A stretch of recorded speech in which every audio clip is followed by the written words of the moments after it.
Muy buenas a todos y a todas y gracias por asistir y participar en este proyecto de los Filocafés Online, donde se busca compartir, charlar y debatir sobre temas varios de la filosofía. Esta que os está hablando, que aunque algunos ya me conocéis, pero para los que no, soy Esther Guirao, humanista, editora de la página Gefilo, cuyo propósito es crear un proyecto abierto, respetuoso y solidario sobre aquello que nos hace ser más humanos, el pensamiento crítico y racional, de la mejor manera, dejándonos llevar por el viento del logos. Dicho esto, empezamos. Transhumanismo. La historia de la humanidad es la historia del hombre que vive, hace y convive. Nuestra era se encuentra en el estado primigenio del hombre, donde éste no solo ha conquistado la naturaleza, sino que también lidera por completo el hábitat orgánico. El hombre hace y deshace a su antojo. Estamos viviendo una era de revoluciones científicas y son los avances en las ciencias biomédicas las que están causando mayor controversia por afectar potencialmente nuestro futuro como seres humanos. Las biotecnologías son capaces de manipular y transformar los rasgos genéticos de las plantas, de los animales e inclusive del propio ser humano. La última faceta es la más inquietante desde un punto de vista ético. ¿Qué límites morales deben prevalecer en la intervención de este campo? La capacidad de manipular todo lo que engloba el concepto de lo natural es tal que podemos adentrarnos en lo que será un futuro próximo, conocido como lo transhumano, pero donde gradualmente se están alterando lo que sería la esencia humana. La selección natural ahora queda al margen de todo este entramado de física, química, operaciones matemáticas y pipetas de laboratorio. El transhumanismo, que nació a principios de los años 90 en California, de la mano de Nick Bostrom y Max More, cuestiona las fronteras de lo humano. Dice el propio Nick Bostrom que el transhumanismo es un movimiento intelectual y cultural que defiende la posibilidad de aumentar las capacidades de la condición humana a través de las nuevas tecnologías, como puede ser la robótica, la inteligencia artificial, la nanotecnología, entre otras. Lo transhumano cuenta con una fecha, 2050. Parece una fecha lejana, pero es dentro de 29 años. Teniendo en cuenta los avances científicos ocurridos en las últimas décadas, eso no es nada. Humanos con mayor capacidad de vivir y con más calidad de vida, más inteligencia, mayor resistencia a la fatiga, mayor rapidez para resolver un conflicto, eliminar enfermedades genéticas, poseer capacidades sensoriales increíbles, entre otras ideas que parecen de ciencia ficción. Surgen así las primeras cuestiones de este filocafé. ¿Dotaríamos a nuestros hijos con estas cualidades? ¿Debemos tener el derecho de modificar a nuestro antojo las características genéticas de nuestra descendencia simplemente por el hecho de poder hacerlo? ¿Se podrá llegar a crear individuos incapaces de albergar sentimientos de culpa o incluso sin sentimientos en general? ¿Por qué es deseable acabar con la imperfección? ¿Es el transhumanismo la panacea para los problemas del ser humano? Doña Miguel Ángel. Buenas, pues buenas a todos. Pues un gusto veros de nuevo después de este parón, como decía Esther. Y nada, es por romper el hielo y bueno, pues abrir un poco el diálogo y bueno, pues cogiendo un poco lo que ha dicho Esther, pensaba un poco simplemente como comienzo, pues pensar en el concepto de transhumanismo, en ese aspecto trans, que lo que quiere decir de alguna manera es que estaríamos yendo hacia algo, ¿no? Que ese algo sería lo poshumano, es decir, que estaríamos en ese, en algo que estaría poco a poco, sería, pues estaríamos incipientes en el camino de ir caminando hacia algo que no sea humano, que sea radicalmente otra cosa, ¿no? En ese trans es un ejercicio de mejoramiento, como decía, de esas búsquedas, como decía Esther, de esas búsquedas de hacer funciones óptimas, es decir, que las funcionalidades biológicas del ser humano, de alguna manera, pues se mantengan en el óptimo. Es decir, si tienes algún tipo pues de daño en alguna función, se pueda revertir, es decir, la revertibilidad de los daños, pero también potenciar, es decir, intentar llevar a los máximos umbrales de las funciones que tenemos. Hasta ahí todavía estaríamos, yo creo que dentro de lo humano, porque no es más que algo que tenemos, llevarlo hasta sus límites, hasta a ver dónde llega esos umbrales máximos que podemos tener. Pero además también nos promete el añadir funciones extraordinarias. Esas funciones extraordinarias habría que ver también qué quiere decir con esto, ¿no? Porque, por ejemplo, sí que puedo llegar a entender el sustituir órganos que tienen una función más fisiológica, pues, por ejemplo, los pulmones que cogen oxígeno del aire, pues podernos implementar un sistema en esta combinación hombre-máquina, que sería una de las partes del transhumanismo, porque habría dos, ¿no? El hombre-máquina, la parte de combinación con la máquina, hasta el ideal, que sería poner la conciencia en una máquina. Y luego otra que sería la biología tecnológica o la biología sintética, que ahí ya tendría otras variantes, ¿no? Que es la que sobre todo se está desarrollando más, o bueno, se están desarrollando a la par, pero es verdad que está teniendo muchos éxitos la biología sintética y la biología tecnológica. Y entonces en esta cuestión lo único que quería decir es que me cuesta entender, como decía, ¿no? Pues cuestiones de órganos o funcionamiento fisiológico, anatómico, pues sí que lo puedo llegar a ver hasta cierto sentido, pues esos pulmones, suplirlos, por ejemplo, para poder respirar debajo del agua. Pues hoy nos ponemos un dispositivo que pueda captar el oxígeno del agua y reintroducirlo en la sangre y poder disponerla. Pues perfecto. Sin embargo, sí que hay ciertos exosentidos que podríamos decir, como por ejemplo colocarnos un radar, ¿no?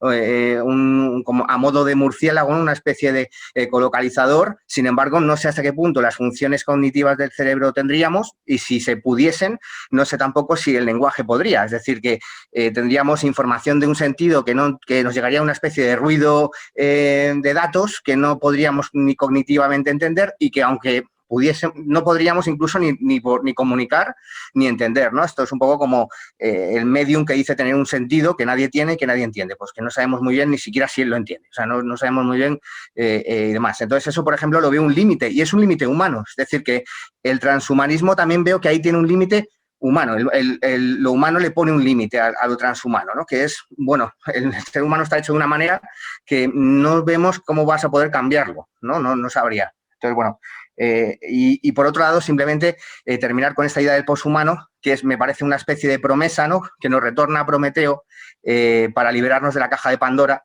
¿no? De todas esas enfermedades, esos males, la vejez, que ahora también se trata como enfermedad, aunque alguna vez, bueno, esto ya lo podremos hablar más adelante, pero bueno, todo lo que tiene que ver con la fatiga, es decir, todo lo que tiene que ver con la falta de rendimiento. De tal manera que también se me antoja que se nos van a empezar a desaparecer cuestiones que a lo mejor ahora nos parecen hermosas o que podríamos verlas como en el poshumano, pero que el poshumano es tan radicalmente distinto que no es humano. Es decir, que puede que carezca de todo aquello que no rinda. Es decir, y eso estaría muy bien, quizá en una cierta lógica de cierto sistema además capitalista, es decir, es una promesa además que encaja bien con una ideología, y que es una ideología además que se encuentra con que va a explotar a algo que no es explotable, porque ni siquiera va a sufrir los efectos de la explotación, porque es un rendimiento puro y perfecto que no sufre la fatiga ni el agotamiento. Es decir, tampoco no habría una especie de sensación de explotación, sino sería un explotamiento sin explotados, ¿no? Muchas gracias. Venga, Alejandro Martínez, tienes la palabra. Buenas tardes. Pues nada, creo que realmente es un poquito abundar quizá en lo que has dicho tú. Solo una cuestión, y es que incluso en uno de los vídeos estos que se proponían aparecía, que es la idea de transhumanismo y poshumanismo, diferenciando un poco que lo transhumano todavía contendría algo humano, mientras que lo poshumano ya no. Entonces, no sería, el transhumanismo no tendría por qué acabar en poshumanismo necesariamente, sino que se podría quedar en una zona intermedia manteniendo algo humano. Si bien los inconvenientes que tú planteas, yo los comparto. En fin, evidentemente, todo lo que se refiere a enfermedades o deficiencias o faltas de algún miembro, qué sé yo, pues en eso ya estamos, creo. Tampoco creo que sea una cosa hacia la que, sino que ya estamos en ella. Entonces, denominarla transhumano o no, no sé si es determinante, ¿no? Porque ya estamos en esas, creo, en gran medida. Más sería esa otra opción. Creo que es la cosa de ponerse cosas extra, es un poco lo que realmente está en juego, porque el otro creo que ya lo estamos haciendo en mayor o menor medida, ¿no? Lo de luchar contra la enfermedad y luchar contra la mejora incluso genética en la medida de lo posible en lo que se refiere a las enfermedades, o por lo menos anticiparnos, aunque solo sea por saber qué vendrá, en fin.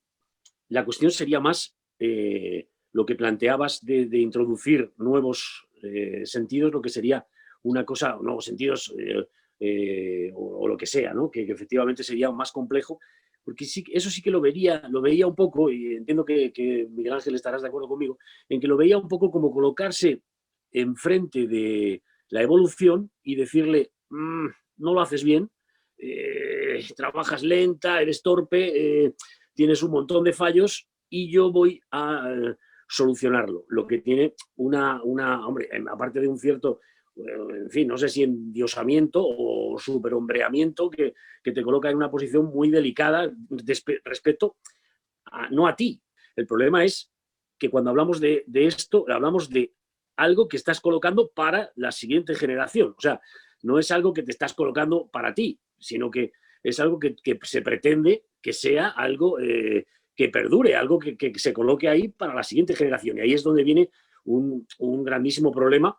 O sea, la cuestión es si esto sería interesante para las próximas generaciones. O sea, no, al margen, entiendo lo que planteas, y ahora, pero vamos a suponer que alguien nos dice, no, eso está superado. Lo vas a poder, o sea, no te va a dar códigos que no entiendas, te los va a dar y los vas a entender. Bien, pero ¿sería realmente interesante para una siguiente generación? ¿Para las siguientes generaciones realmente esto sería algo interesante?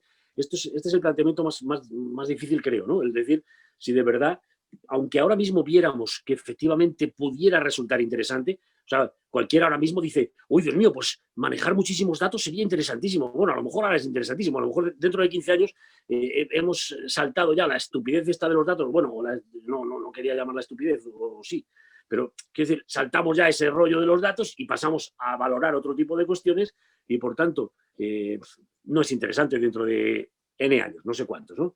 Entonces, ya no es solo que no seamos capaces o que haya un límite humano, porque imaginemos que lo superamos con una técnica distinta y aún así no sé si tendremos la certeza de que esto será realmente interesante para las siguientes generaciones. O si las siguientes generaciones lo que van a tener es que luchar para quitárselo. O sea, en fin, ese posicionamiento frente al ambiente, ¿no? Frente al ser humano, el ambiente, y decir, yo ya sé lo que nos interesa, pero lo que nos interesa no es para ahora, ¿no? No es esta cosa de decir, oye, lo que nos interesa para los próximos 5 años. No, es que esto es lo que interesa para el ser humano, ¿no? Igual que en un momento determinado le interesó el ojo, que parece bastante útil, efectivamente, pues ahora decimos, no, vamos a poner otra cosa que tiene o que se asemeja al ojo y que es muy interesante para él, porque efectivamente tendríamos que estar en ese nivel, ¿no? En nivel ojo, digo yo, nivel capacidad ojo. Si me lo vas a poner para las próximas generaciones, tendrá que ser como mínimo con capacidad ojo, si es que este tiene todas las que podemos desear o muchísimas de las que podemos desear, ¿no? Y ya, como pequeño apunte, la cuestión de lo de la explotación que planteabas, Miguel Ángel, puesto que, claro, efectivamente te hacen súper potente y estás como todo el rato pudiendo trabajar sin ningún tipo de cansancio, agotamiento, etcétera. Pero esto ya lo planteaba Byung-Chul Han, ¿no? ¿Te acuerdas? Con la idea de que esto ya lo hacemos porque como te lo convences tú a ti mismo, no necesitas tampoco que te explote nadie. O sea, es decir, yo ya me exploto a mí mismo, no hay problema. Me voy para casa y sigo y al final no hay problema. Eso ya está pasando. O sea, la hiperexplotación convertida en autoexplotación ya nos lo avisó este coreano, ¿no? Bueno, un saludo a todos. Muy bien, muchas gracias, Alejandro. ¿No? Me quedo con esta pregunta que es muy interesante, ¿no? ¿Qué cosas son interesantes para las siguientes generaciones, ¿no? Porque, claro, el cambio se produce en las siguientes generaciones, no en mí mismo, ¿no? Entonces, esta pregunta también sugiere incluso, ¿tenemos la obligación moral de mejorar al ser humano y expandir sus capacidades o solo de proporcionarle una vida lo mejor posible, como puede ser con la eliminación de enfermedades, de ciertas enfermedades, ¿no? O el cáncer, síndrome de Down, el ELA, etcétera, etcétera. Bueno, le dejo esas preguntas por aquí y tiene la palabra Jaime de Pablo. Hola, buenas tardes. A ver, hablamos del superhumano, de tal. ¿Hasta dónde se puede decir que es humano o deja de ser humano? No sé, el ser humano ha pasado, o sea, venimos de ser del mono, del simio, pasamos a ser humano. ¿Eso se acaba aquí? ¿Esto es lo último o todavía podemos avanzar más? Según Nietzsche, estamos en la cuerda que une el simio con el superhombre. ¿Por qué no se puede llegar al superhombre? Lógicamente, si se avanzó de simio a humano, ¿por qué no se va a avanzar de humano a superhumano? Creo que y la ciencia es lo que nos ayuda a vivir y a funcionar al ser humano. Desde que tenemos uso de inteligencia, estamos utilizando la tecnología para ir avanzando. ¿Por qué no se va a seguir avanzando en el futuro para que siga mejorando? Por ejemplo, ¿por qué no puede en el futuro la tecnología evitar el mal, o sea, la violencia, de esto que llevamos dentro, que tantas muertes y tantas guerras y tanto hecho el ser humano en todo lo que lleva de, pues si un gen que quitara la violencia del ser humano, pues ¿por qué no? Estaría bien. Según Freud también, la mente es como un iceberg. Estamos utilizando la parte del iceberg que se ve. El resto de la mente no somos capaces todavía. ¿Por qué en el futuro, por medio de la tecnología, no podremos utilizar toda esa parte de la mente y ser, pues, no sé, unos humanos más humanos? O si lo utilizamos en mal, como toda la tecnología, si se utiliza para mal, desde luego, es para peor. Pero hoy en día ya podríamos destruir la Tierra si quisiéramos, ya hay mal suficiente. Entonces, casi peor no puede ser. A lo mejor las nuevas tecnologías lo que nos pueden es abrir otro mundo más justo, más real. No sé. Gracias. Muchas gracias, Jaime. La tecnología con la posibilidad de quitar el gen de la maldad, ¿no? Y utilizar la tecnología para hacer el bien. ¿Sería esto posible? Alejandro Quintas por aquí pide la palabra. Muchas gracias, Esther. Gracias a los compañeros anteriores por sus reflexiones. Querría soltar algunas reflexiones más que irían en torno a si el transhumanismo puede ir más allá del propio humanismo desde el Renacimiento, incluso antes, ¿no? Es decir, como estamos hablando varias veces de mejora, ¿en qué sentido entendemos la mejora? Hoy en día sabemos lo que es mejorar. Mejorar es mejorar técnicamente, mejorar científicamente, si se quiere, ¿no? Donde han quedado las otras dos grandes esferas, como es la ético-política y la estética. Entonces, desde la revolución del 17, científica me refiero, la del 19, la propia actual informática, entendemos progreso y mejora a nivel científico y técnico, y sin duda es una dimensión humana muy relevante, pero resulta que está habiendo una reducción, y ya lo decía Habermas en los 70, una reducción de esos valores éticos, políticos, estéticos, a lo meramente técnico, incluso Horkheimer, ¿verdad? Mucho antes. Entonces, el límite del transhumanismo podría ser la propia tecnología, y es que la tecnología es muy humana. Consideramos que la tecnología, cierta corriente de pensamiento, pero que es imperante en la actualidad, es que la tecnología es aséptica o que la tecnología es, digamos, no humana, cuando es todo lo contrario. Una piedra es objetiva. Sin embargo, un smartphone es proyectivo. Es decir, un smartphone como el que tengo aquí o mucha gente pueda tener es un objeto proyectivo porque ha habido una intencionalidad detrás de ciertas personas que le han dotado una intencionalidad, ¿no? Es decir, o como un cuchillo. No es lo mismo una piedra que un cuchillo. Un cuchillo tiene una intencionalidad que hace diferenciar la tecnología de los propios objetos no humanos. A pesar de que la diferencia tecnología-humanidad no está muy clara, precisamente es esto lo que va a establecer el límite del transhumano. Un transhumano no puede ir más allá de lo que la tecnología puede aportar, y la tecnología solo puede aportar lo que el humano puede aportar.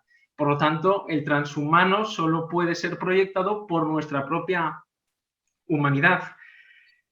¿Podría ser, por lo tanto, el transhumano mejor? Y habéis comentado y dado argumentos y reflexiones sobre ¿sería relevante mejorar un gen que reduzca lo que consideramos maldad, órganos, etcétera? Esto quizá es también complejo, los límites son difusos porque no tenemos aún muy claro qué entendemos por cuerpo, ¿no? O con qué nos tenemos que identificar. ¿El pelo, por ejemplo, forma parte de nuestro cuerpo? ¿O es algo inerte que tenemos anexionado a nuestro cuerpo? Pasaría igual con las gafas. Las gafas que tengo prácticamente más que otras partes de mi cuerpo, por ejemplo, que en ciertas personas se cambian más a menudo. ¿Es mi cuerpo o no es mi cuerpo? Una persona que se opera y se introduce un metal en un hueso, o se introduce una prótesis o bueno, de diferentes elementos a nivel funcional, pero también a nivel estético. ¿Eso es su propio cuerpo? ¿Me tengo que identificar con los tornillos que tengo en un fémur, por ejemplo? Es muy ambiguo, ¿no? Entonces yo abriría un poquito bueno, no abriría, casi suplicaría el tener que hacer la función de que la mejora humana no tenga que venir solo con lo científico y técnico, sino también con lo ético y político y lo estético. El 99% de la reflexión que se ha estado haciendo el último año, que no está acabado ya, respecto a la pandemia, etcétera, es entender la mejora humana y social respecto a algo técnico, como es la muerte. Porque la muerte cerebral, muerte corporal, etcétera, es algo técnico. Pero resulta que los filósofos sabemos de sobra que la muerte es una dimensión humana, pero hay tantas otras. Y que algunas veces la muerte se prefiere a una vida indigna, una vida más longeva, etcétera, ¿no? Entonces habría que abrir el campo a cuestiones ético-políticas y estéticas. Gracias. Muchas gracias, Alejandro. Muy bien, ahora que mencionas, mira, si queréis podemos dejar también aquí de lado el tema del avance científico, ¿no?, con respecto a la cura de enfermedades. Me voy a meter un poco ahora, como has comentado, en lo político, ¿no? Por ejemplo, en el tema de la exclusión, ¿no? Puede ser, ¿no?, de hecho ya se está viendo, ¿no?, que en el futuro sea posible, mediante tecnologías de modificación genética, como ya hemos hablado, modificar el ADN de los recién concebidos para evitarles enfermedades, como ya hemos dicho, como el cáncer o inmunes a un patógeno. Sin embargo, es previsible de que estas tecnologías sean muy caras y, por tanto, solo los países o las personas con mayor renta puedan acceder a ellas. Entonces, ¿sería esto una forma de exclusión a nivel tanto social como a nivel global? ¿Y cómo se podrían implantar de manera equitativa esto, ¿no? Imaginémonos, por ejemplo, el virus del COVID, que su transmisión es muy rápida, ¿no?, y el virus del ébola, que es muy mortífero, conviviendo los dos juntos. Que haya un virus que tenga la rapidez del COVID y la característica mortífera del ébola. ¿Cómo se podría subsanar esto con respecto al aspecto exclusión o equidad, justicia? ¿Cómo se podría equiparar para meter un poco el transhumanismo en relación a la justicia? No sé si va por ahí por lo que tú ibas a comentar, Alejandro, lo que estabas comentando, pero me ha venido esta idea. Quizá, y muy breve, porque he intervenido justo antes que tú, Esther, iría un poquito por allí porque realmente ahora, cuando hablamos de vacuna, hablamos de avances tecnológicos, de una innovación, de ingeniería genética, se lo habla cierta comunidad científica además, que hablan siempre desde el punto de vista técnico. Los humanistas, los filósofos, etcétera, tenemos otras dimensiones además de lo técnico, sabemos pensar en otras dimensiones. Entonces, efectivamente, cuando decimos ha salido una vacuna, una pregunta que tendría que ir a la par ¿es una vacuna para todo el mundo? ¿Es una vacuna para los que miden más de 1,70? ¿Es una vacuna para los que miden pesan menos de 100 kilos? Son preguntas que deberían ir a la par, es decir, preguntas no solo de avance técnico, sino de avance ético, de avance estético, etcétera. Cuando, por ejemplo, este tecnicismo del que hablo, cuando en el feminismo español se ha debatido y en otros contextos sobre, por ejemplo, el embarazo, el derecho que tienen las mujeres sobre su cuerpo, o el no derecho que tienen sobre, ya sabéis a qué tema me refiero, una manera de evitar este debate ético podría ser, bueno, vamos a esperar 15 años para que podamos generar niños, seres humanos, sin necesidad de mujeres, es decir, genéticamente y de laboratorio, ¿no? Pero es que esto evita la reflexión, es decir, es un escape, es un engaño, vamos a decir. No todo se puede resolver con técnica. Podría ser, sí, que niños efectivamente nazcan de laboratorio y que por lo tanto ya no haya ese dilema o ese debate que hay ahora mismo en torno al feminismo o en torno a algo más general. Pero es que eso no soluciona el problema, se hace como una escapatoria, ¿verdad? Porque estos dilemas éticos hay que tratarlos, precisamente, no evadirlos, no escapar de ellos. Muchas gracias. Miguel Ángel, tienes la palabra. Sí, muchas gracias. Pues pensando un poco efectivamente en las cuestiones políticas o cambios sociales o, bueno, o algunas cuestiones de este tipo y pensando también en la cuestión moral, me planteaba por un lado, ¿no? Pues por un lado empezaría diciendo que claro, que el transhumanismo comienza ya a prometernos o a decirnos que la primera persona que vivirá 1000 años que ya ha nacido, ¿no? Hace este tipo de promesas, ¿no? Que está muy optimista, está muy venido arriba, y entonces nos hace promesas de este tipo que ya ha nacido la persona que va a vivir 1000 años, en tanto que entiende que cerca del 2029, 2030 empezará a alcanzarse la velocidad de escape de la longevidad, es decir, que cada año la esperanza de vida aumentará más de un año, de tal manera que en un año aumentará la esperanza de vida de cada uno de nosotros más de un año, por lo tanto ya es acumulativo y ya habremos vencido, ¿no? Si antes envejecía pues 3 años, ¿no? La esperanza de vida aumentaba 3 años cada década, pues ahora será pues un año más algo cada año. Es una velocidad de escape de envejecimiento. De tal manera que, claro, nos encontramos con que vamos a tener pues 200 años, pues bueno, pues fácilmente, ¿no? Alcanzaremos 200, 300, a lo mejor como límite, veremos, ¿no? Con estas promesas de longevidad. Entonces, claro, esto va a generar problemas políticos importantes, ¿no? Como, por ejemplo, pues bueno, la falta de mortalidad pues, en el ser humano, pues bueno, eso supongo que habrá el aumento de población, la gestión de la población, por ejemplo, ¿no? A nivel mundial. Pues bueno, eso podría ser importante. Luego también la cuestión también de que a lo mejor eso supone también la necesidad de hacer pues incentivos, ¿no? Pues de incentivar también el que haya personas que deseen un poco, pues oye, podríamos reducirnos de tamaño, ¿no? Podríamos intentar buscar medios para intentar que seamos más ecológicos, ¿no? Con menos impacto, menos huella, ya que somos muchos, bueno, pues cuestiones derivadas. También habría que ver las relaciones sociales con la familia, por ejemplo, pues convivir con el tataranieto, ¿no? O sea, pues bueno, cómo mantener relaciones sociales, o sea, familiares, vivas de 200, 300 años, no sé, no me lo puedo imaginar. O en la cuestión civil, simplemente, ¿no? En la organización de lo civil. O, por ejemplo, cuestiones como, por ejemplo, por supuesto, las jubilaciones, esto se acabó, porque hemos dicho que el rendimiento, ¿no? Porque no solamente viviremos mucho, sino que además también conseguiremos revertir el envejecimiento, es decir, que también seremos jóvenes. También esta idea un poco, y ya por último diría que a lo mejor habría incentivos, ¿no? Para decir, oye, pues incentivar el suicidio incluso, ¿no? Empezar a pensar en el suicidio como instrumento para reducir la población en algún momento dado. Bueno, son barbaridades que a lo mejor puedo decir o no, pero bueno, como este tema es tan extraño, pues digo cosas extrañas. Y simplemente decir también, me parece interesante la idea de que, como decíamos, como es un mirar, como decía Alejandro, a la evolución, a lo que la biología ha conseguido hacer, y es una especie de desasimiento de lo bio, ¿no?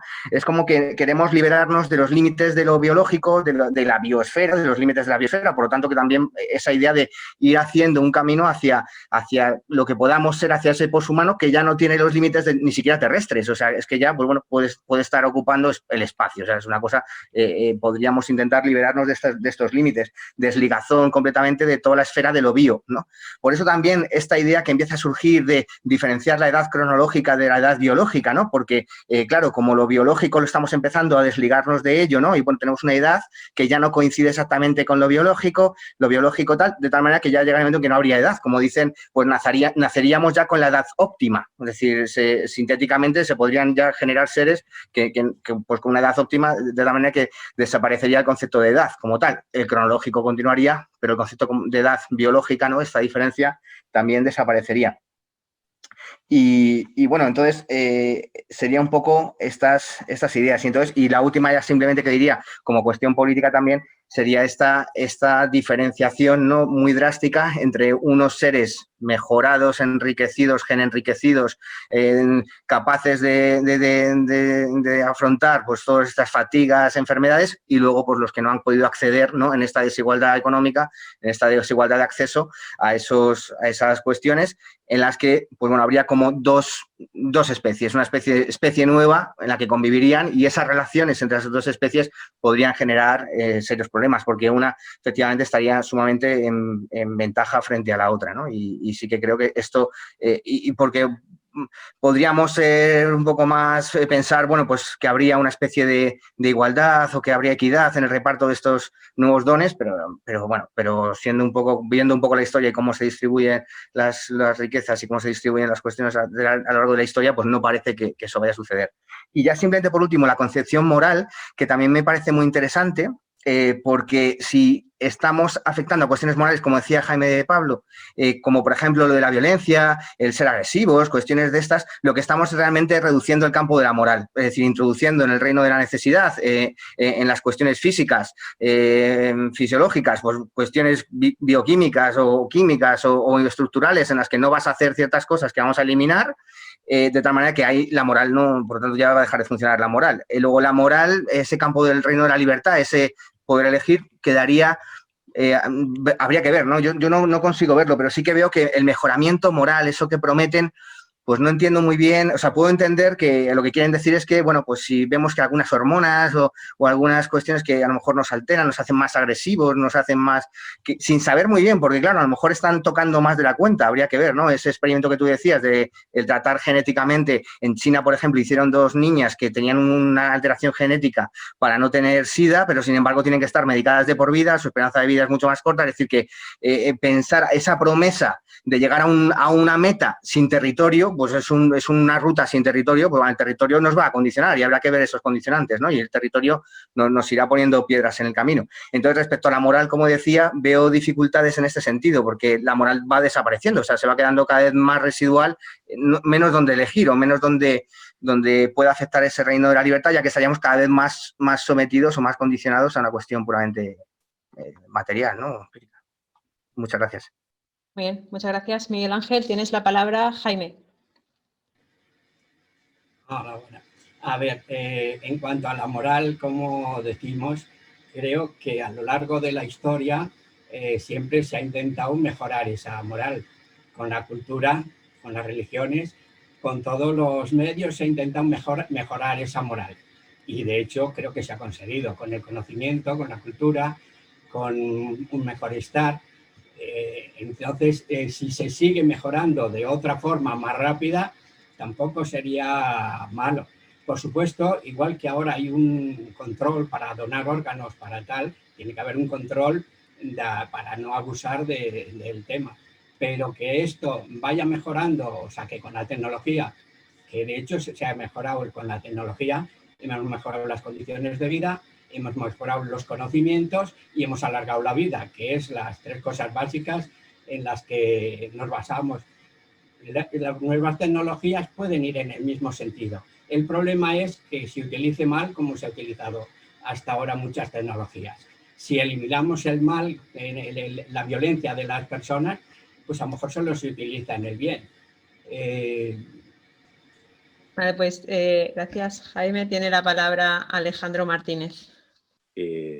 Bueno, quería comentar algunas cosillas así que han ido apareciendo.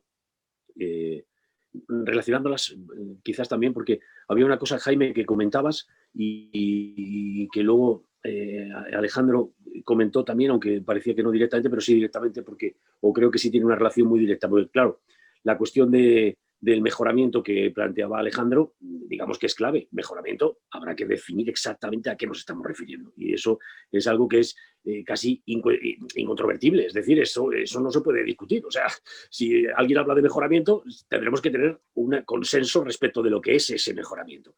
Es algo que parece que no se puede ni dudar, ¿no? Entonces, lo relacionaba, digo, porque tú, Jaime, comentabas la idea un poco de superhombre de Nietzsche, pero claro, si tenemos en cuenta un poquito, no digo que yo me lo sepa a la perfección, pero claro, Nietzsche justamente cuando habla del superhombre, de lo que está hablando es de una persona con un criterio, o sea, una persona capaz de configurarse a sí mismo, o sea, capaz de tener, digamos, de ser un artista de sí mismo. Entonces, ahí entraría la cuestión moral de pleno, es decir, es la idea de cómo te configuras, es realmente el destino es el carácter, ¿no? Ya volviendo a Heráclito, ¿no? Que al final, ¿tú qué vas a hacer? ¿Cómo te vas a configurar? Pues te configurarás bien.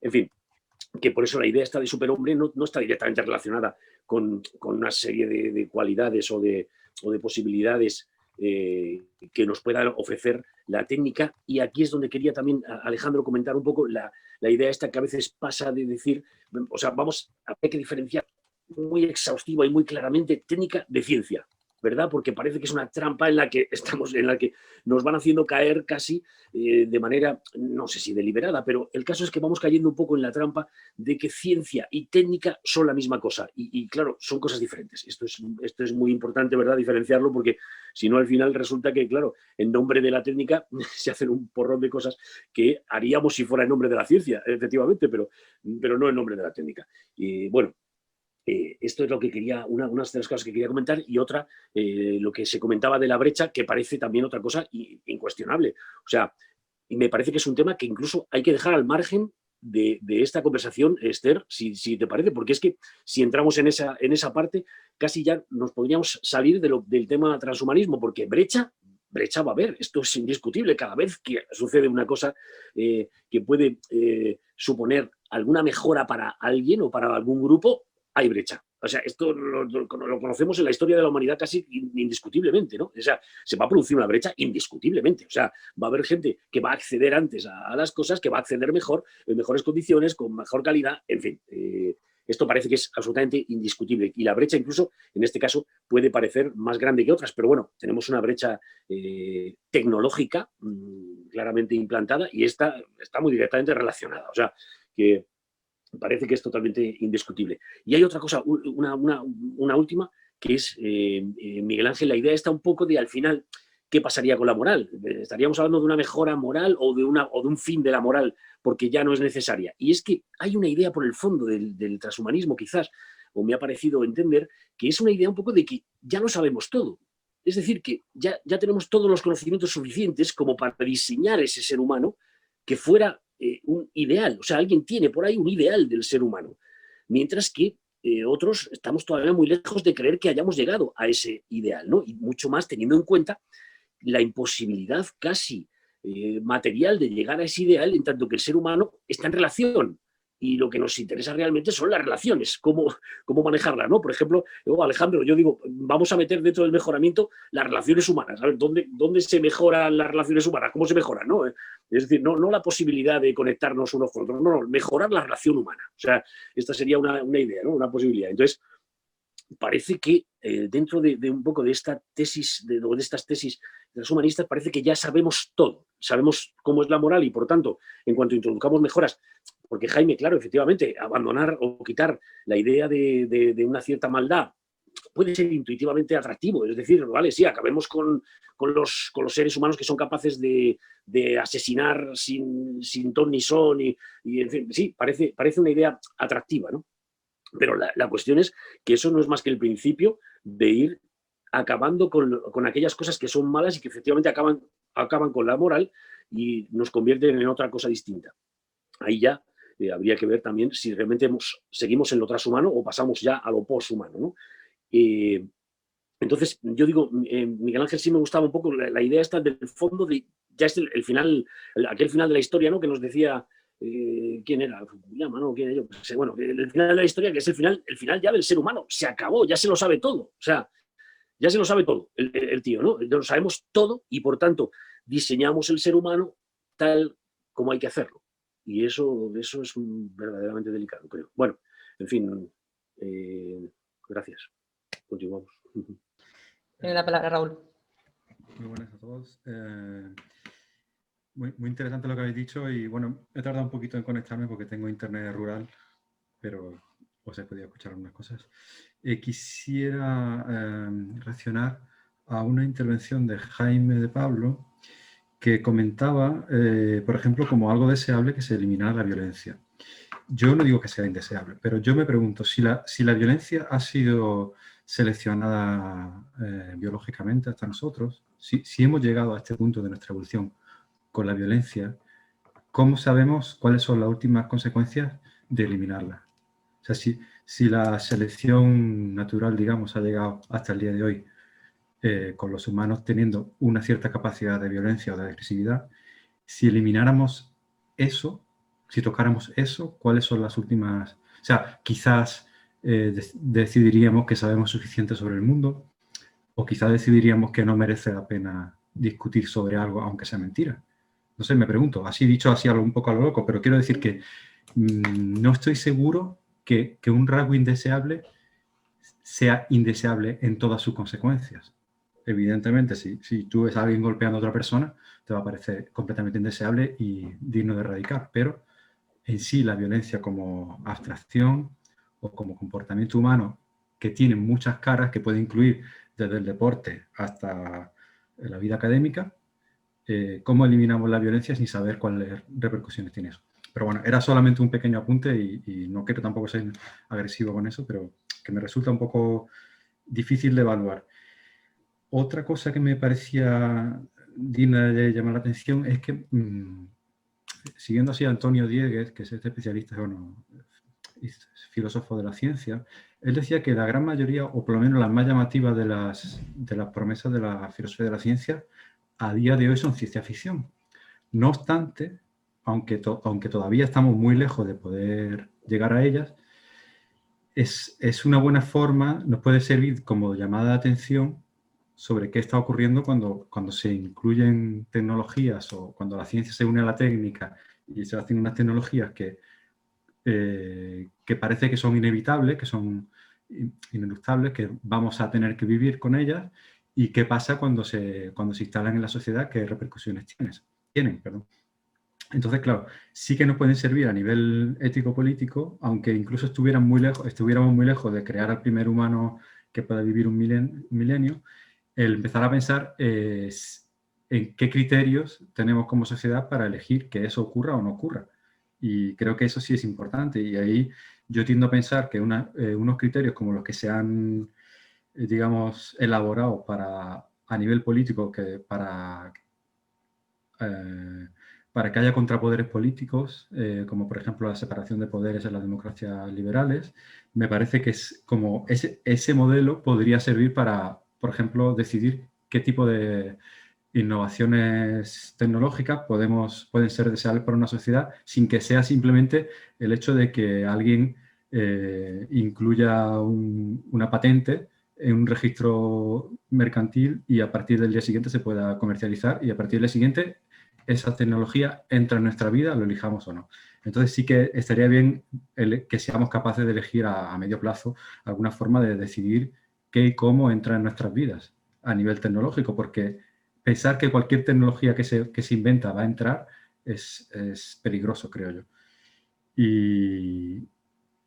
Y bueno, y por último, simplemente una pequeña reflexión sobre la diferencia de valores. O sea, lo que a una persona le puede parecer que son valores deseables, que quizá redunda un poco con lo que dije sobre Jaime, lo que a una persona le puede parecer deseable como sociedad. O sea, estamos en una sociedad con mucha pluralidad a nivel de valores y de creencias. Entonces,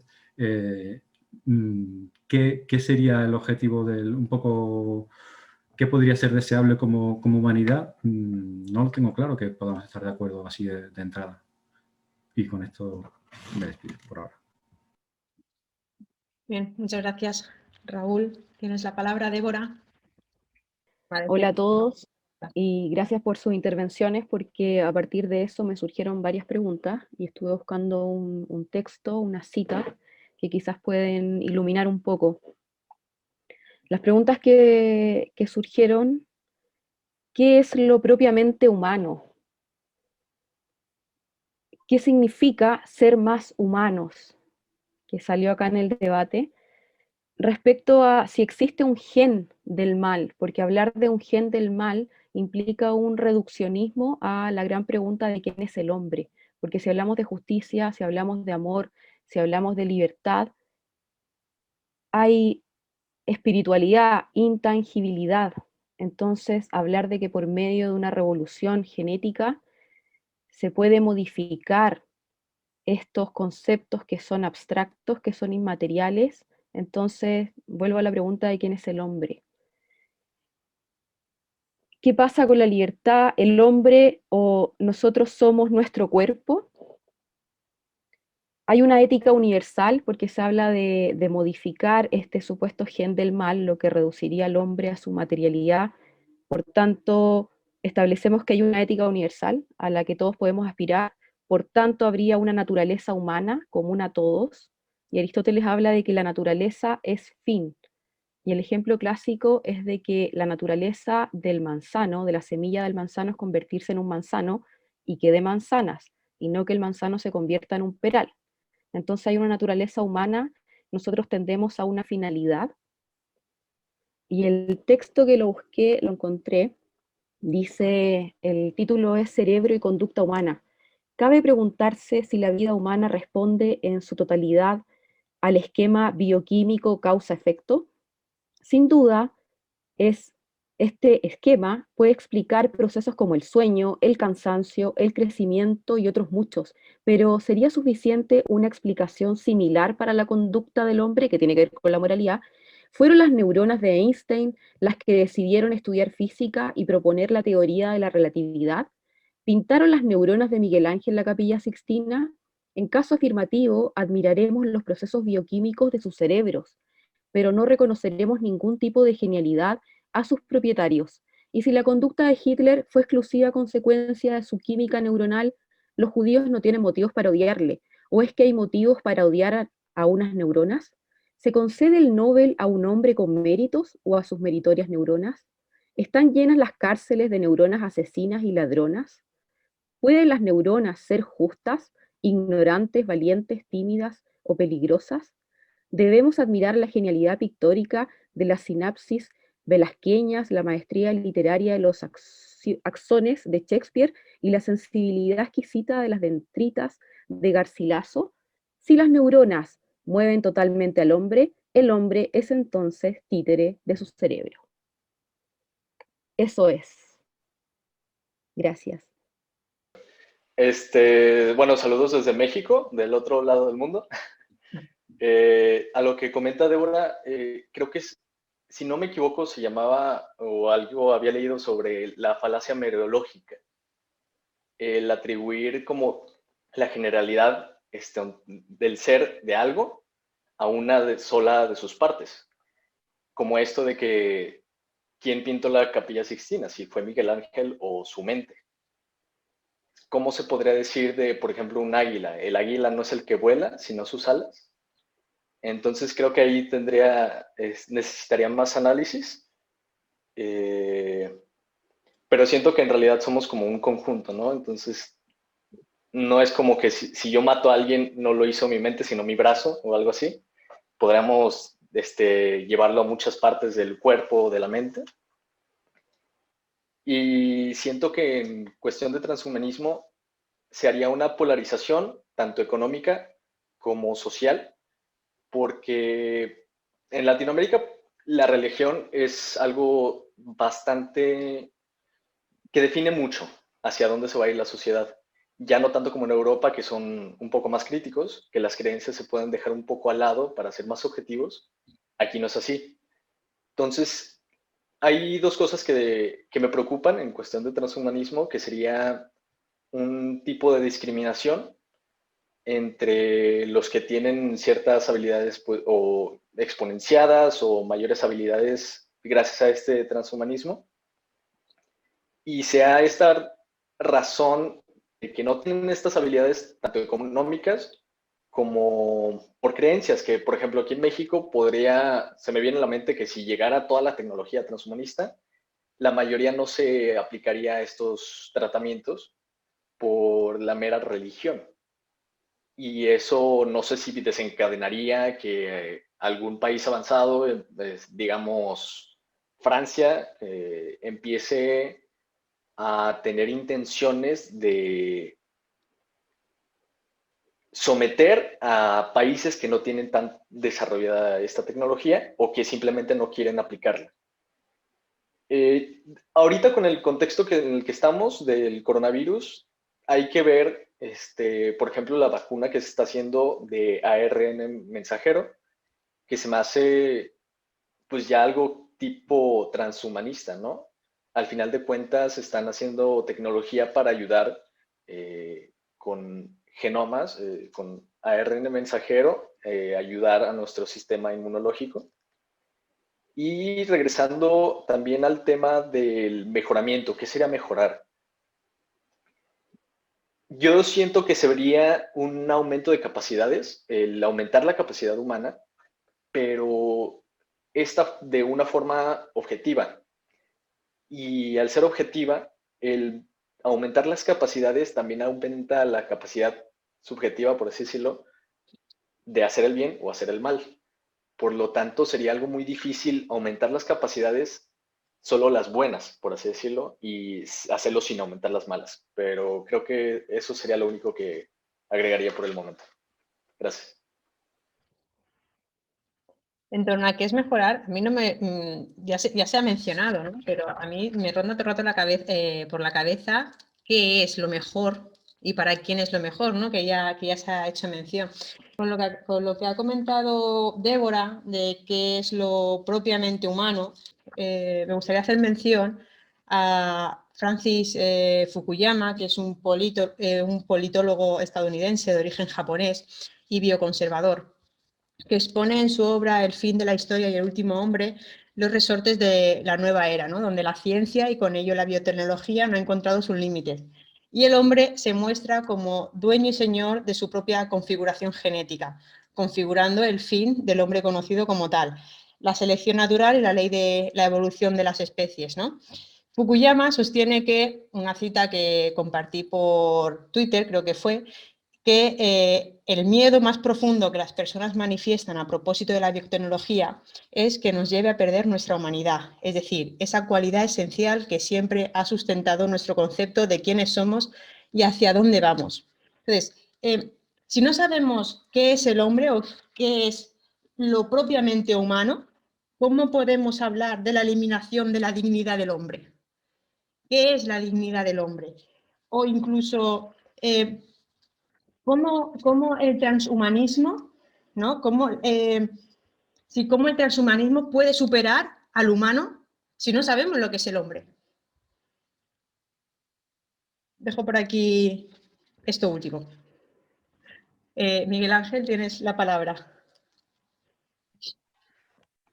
Pues solo dos ideas. Una relacionada a lo que ha dicho Raúl y comentaba Jaime, que es respecto a lo de la violencia. Es verdad que si atendemos afinamos un poquito el concepto de violencia, es más una cuestión política o cultural, porque la agresividad sería más lo biológico, es decir, seríamos agresivos en tanto que cuando hay un factor externo que sentimos, de alguna manera, que sentimos agresión, nuestro cuerpo reacciona de forma agresiva, eso sería una cuestión biológica, la agresividad. Y otra cosa es la violencia, porque, por ejemplo, tú puedes no ser agresivo y, sin embargo, decidir establecer toda una serie racional de instrumentos para poder hacer que otro, por la fuerza, haga lo que tú consideres y que no quiere hacer, ¿no? Es decir, la violencia podría ser simplemente, es una cuestión instrumental y que no necesita necesariamente una cuestión afectar a sujetos o a cuestiones de este tipo, sino que es una cuestión puramente cultural o política o un instrumento o la violencia, ¿no? O sea, que habría una cultura detrás de la violencia.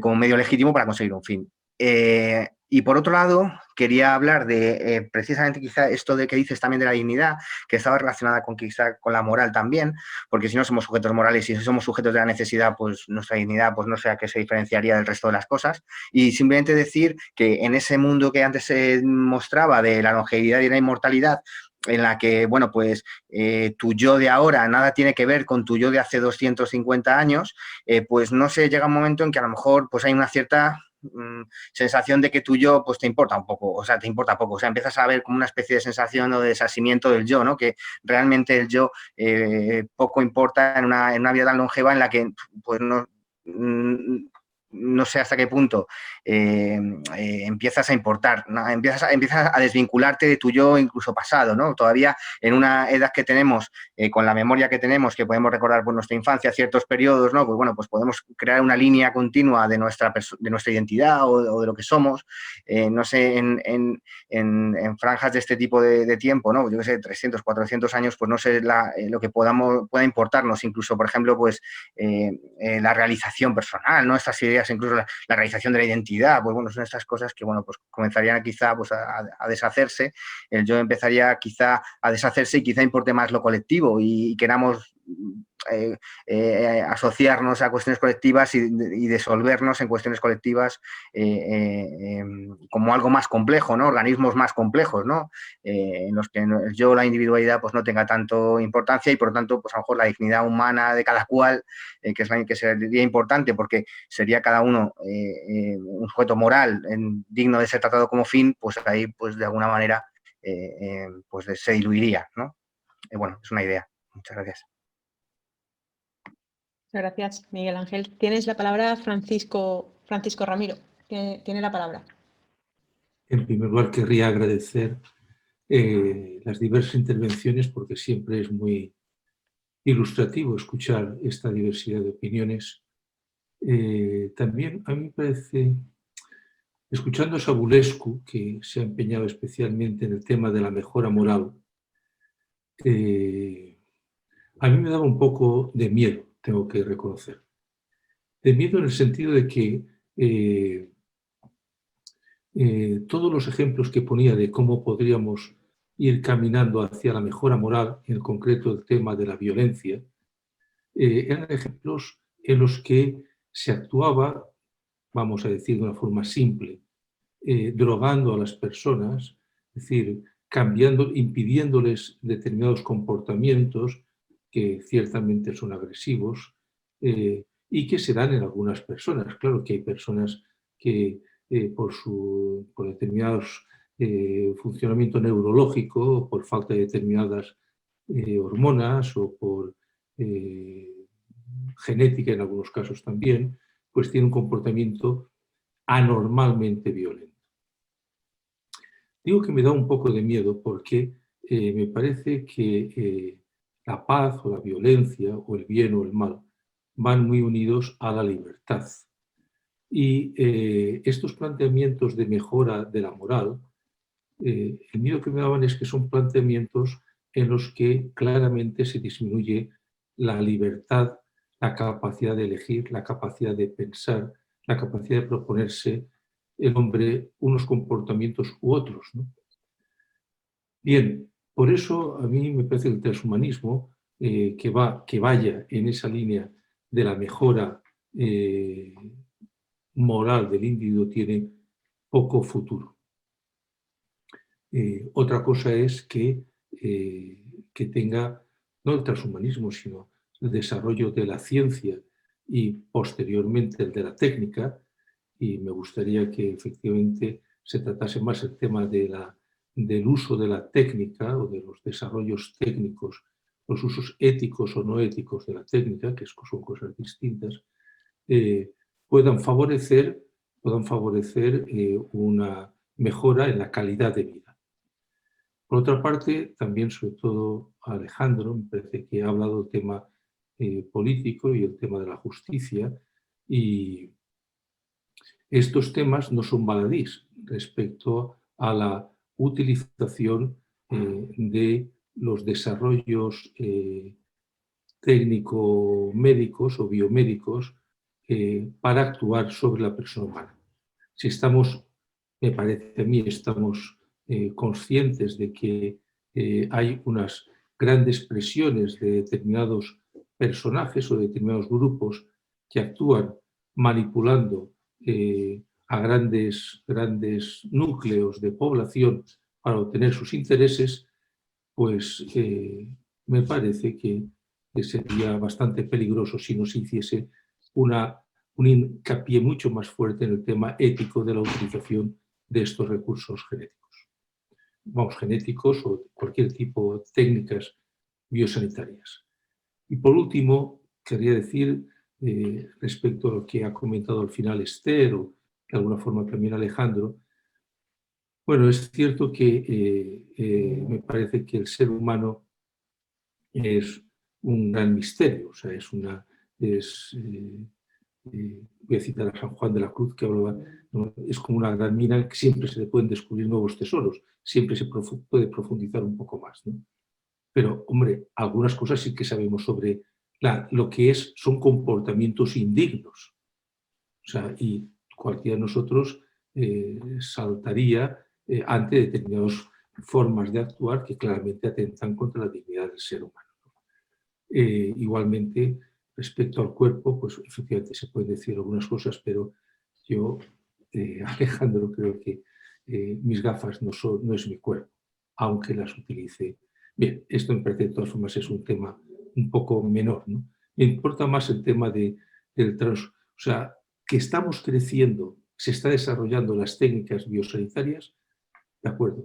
También la informática, también la inteligencia artificial, en fin, los diversos recursos que se utilizan para hablar de transhumanismo, ¿no? Pero que el tema moral es otro tema distinto. Y nada más, muchas gracias a todos también por la escucha. Muchas gracias, Francisco. Y le doy la palabra a Alejandro Quintas. Muchas gracias. De nuevo, está siendo una tarde muy fructífera para mí. Estoy aprendiendo bastante y estoy recogiendo muchos enunciados que han comentado. Voy a añadir solo algunos enunciados breves. Uno de ellos sería: lo que la tecnología te da, la tecnología te quita, y esto lo habéis dejado implícitamente en vuestros discursos, es decir, podemos pensar en algunos avances tecnológicos, pero también tendremos que pensar en qué contraavances se van a producir. Creo que ha sido Raúl también que ha dicho ha planteado que no podemos ver las posibles consecuencias de ciertos avances técnicos y que, sin embargo, nos estamos adentrando a ello. Disculpa, Raúl, si no te he interpretado muy bien. Por otro lado, Tai, como sabéis, creo que era en 2014, una cuenta de Twitter que se aplicó y era inteligencia artificial. Era una mujer, una usuaria de inteligencia artificial, es decir, no era una humana, que se planteó casi a nivel de innovación tecnológica y social para ver cómo se desarrollaba una inteligencia artificial, ¿no? El resultado, a las 14 horas sería, es decir, a las pocas horas, tuvieron que quitar la cuenta de Twitter porque se había vuelto una hooligan prácticamente. Vamos, estaba hablando con enunciados del tipo odio a las feministas, que se pudran en el infierno, etcétera. Es decir, una cuenta de inteligencia artificial que había sido influenciada por muchos comentarios de la gente de todo tipo, con comentarios de todo tipo, ¿no? Claro, los que más frecuentemente afectan es como ella se configuraba, quizá también como nosotros. Y también algunas reflexiones como podría ser la de Odiseo cuando en una de sus aventuras cae en una isla y antes de irse, Calipso, que era una semidiosa, le dice: quédate conmigo como pareja y te prometo la inmortalidad. Y Odiseo declinó la oferta, por supuesto, porque él quería volver con su amada y rechazó la inmortalidad. Y obviamente, como sabéis, la mayoría de ustedes, vamos, son leídos en estas cuestiones, en mitología, en religiones clásicas, está todo escrito prácticamente y metafóricamente también. Entonces, también lo plantea Dorian Gray en el retrato, quiero decir, en Oscar Wilde, en el retrato de Dorian Gray, como él, tras haber vivido más de la cuenta, todos sus amigos se hacen viejos, él ha pasado por todo tipo de placeres estéticos hasta que vuelve y dice: quizá esto no sea la vida humana, esto de vivir 200 años no es la vida humana, yo ya he vivido lo que tenía que vivir y casi rechazo este don que se me ha, bueno, don o maleficio que se me ha dado, ¿no? Y en la última intervención, en la anterior a la mía, se ha mencionado un concepto clave que sería calidad de vida, no tanto cantidad de vida. La cantidad de la vida nos la puede prometer el transhumanismo, la tecnología, los avances de tipo técnico, pero quizá no la calidad de vida. Para la calidad de vida, si ahora paráramos, digamos, a toda la comunidad de científicos, todos los laboratorios, toda la industria, si la paráramos y solo avanzáramos a nivel de ciencias disciplinas humanas, filosóficas, éticas, políticas, todo lo que hemos estado hablando hoy, yo pienso que también se podría avanzar hacia el transhumanismo, es decir, dejando toda la industria científica y técnica, diferenciando eso como habéis dicho también, científico y técnico, también podríamos avanzar hacia el transhumanismo, aunque no lo queramos ver. Seguimos con esa visión del solucionismo tecnológico que llaman también de Silicon Valley, pensar que todos los problemas de tipo cultural, pedagógico, educativo, social se van a resolver con instrumentos técnicos, cuando obviamente es falso. Gracias. Muchas gracias, Alejandro. Débora, tienes la palabra. Gracias. Nuevamente, gracias por las intervenciones porque me siguen surgiendo preguntas. Esto lo dice José Ramón Ayllón, pregunta, ¿quién es más inteligente, nuestros abuelos prehistóricos o nosotros? Al parecer, lo que es propiamente humano tiene que ver con la inteligencia, sin desconocer que también somos animales, por lo tanto sentimentales, religiosos, culturales, económicos, etc. Y la mejora de la técnica, que tiene que ver con esa evolución del hombre, tiene que ver justamente con eso, con el saber hacer. Y en la medida en que vamos heredando esa técnica de nuestros antepasados, vamos, se supone, evolucionando. Pero esa evolución no necesariamente va de la mano con la ética, con la moral, porque, por ejemplo, ¿qué pasa con la bomba atómica? ¿Cuáles son los límites éticos? Entonces el transhumanismo, insisto, no, a mi parecer no puede modificar aquello que tiene que ver con nuestra espiritualidad, que es la libertad. Francisco mencionó que seguimos siendo un misterio, el hombre sigue siendo un misterio para el hombre y seguimos estudiando y buscando la respuesta de quién es el hombre justamente porque somos libres. Y en la medida en que somos libres, nuestra conducta es impredecible. En cuanto a la dignidad, recordé, bueno, ustedes saben, en Chile el 2019, el estallido social en octubre, la Plaza Baquedano, que es el centro de las manifestaciones, le pusieron los manifestantes Plaza de la Dignidad, ¿no? Seguiremos luchando hasta que la dignidad se haga costumbre. Y recuerdo un periodista que le preguntó a un tipo en la calle, que era un vagabundo, qué pensaba al respecto, y él dijo, el presidente nos mira como si fuéramos animales, y nos trata como si fuéramos animales y no como personas. Así que creo que ahí hay algo importante respecto a la dignidad. Ahora, respecto a la inteligencia artificial, esa inteligencia artificial, ese robot que se intenta de alguna forma humanizar, ama, elige, es libre, tiene conciencia, y recomiendo una película que quizás ya la vieron de Robin Williams, El hombre bicentenario, que es un robot que durante 200 años intenta convertirse en humano, que llega a una familia y observa la conducta, el comportamiento, la vida afectiva de esa familia y hace este recorrido, ¿no? 200 años para lograr convertirse en un ser humano. Eso es. Gracias. Muy bien, muchas gracias, Débora. El hombre bicentenario es una película muy buena. A propósito, también os recomiendo la película Gattaca. Imagino que muchos de vosotros ya la habréis visto. Y bueno, y hay un Netflix, también una serie ahora que se llama Mejor que vosotros o algo de esto. No la he terminado de ver, sí que empecé a verla. Y también trata de este tema, ¿no? Ya, robots que son totalmente humanizados. Pero yo creo que ya el hacer el robot totalmente humanizado ya nos vamos del tema del transhumanismo y creo que nos meteríamos en el posthumanismo, ¿no? Porque el posthumanismo es ya el humano no, porque no es un humano, o sea, que ya es robot. O sea, no tiene ninguna cualidad humana, no tiene sentimientos, no tiene pensamientos, no es un robot 100%. Para mí ha sido una charla súper fructífera. Me he quedado también con un montón de ideas para variar, por supuesto.